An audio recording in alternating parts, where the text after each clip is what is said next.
നമസ്കാരം, ഞാൻ ഷോണിമ.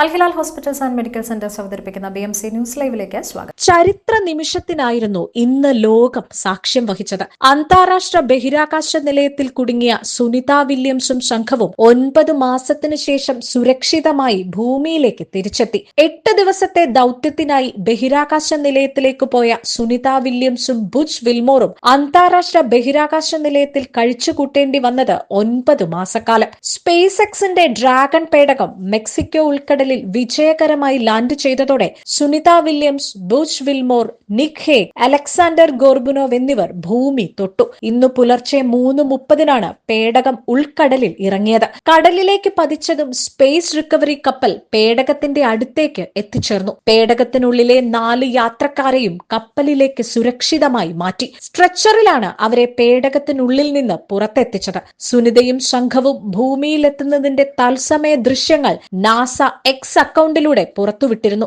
നീണ്ട നാളുകൾക്ക് ശേഷം ഭൂമിയിലെത്തിയ സുനിതയും ബുച്ച് വിൽമോറും നിറഞ്ഞ ചിരിയോടെ ലോകത്തെ അഭിവാദ്യം ചെയ്തു. ഭൂമിയിലേക്ക് മടങ്ങിയെത്തിയ ഇന്ത്യൻ വംശജയായ സുനിത വില്യംസ് ഉൾപ്പെടെയുള്ള ക്രൂ 9 ബഹിരാകാശ യാത്രികർക്ക് അഭിനന്ദനങ്ങൾ നേർന്ന് പ്രധാനമന്ത്രി നരേന്ദ്രമോദിയും രംഗത്തെത്തി. ക്രൂ 9 ബഹിരാകാശ യാത്രികരുടെ ധൈര്യത്തെയും നിശ്ചയദാർഢ്യത്തെയും ബഹിരാകാശ പര്യവേക്ഷണത്തിനുള്ള അവരുടെ സംഭാവനയെയും മോദി പ്രശംസിച്ചു.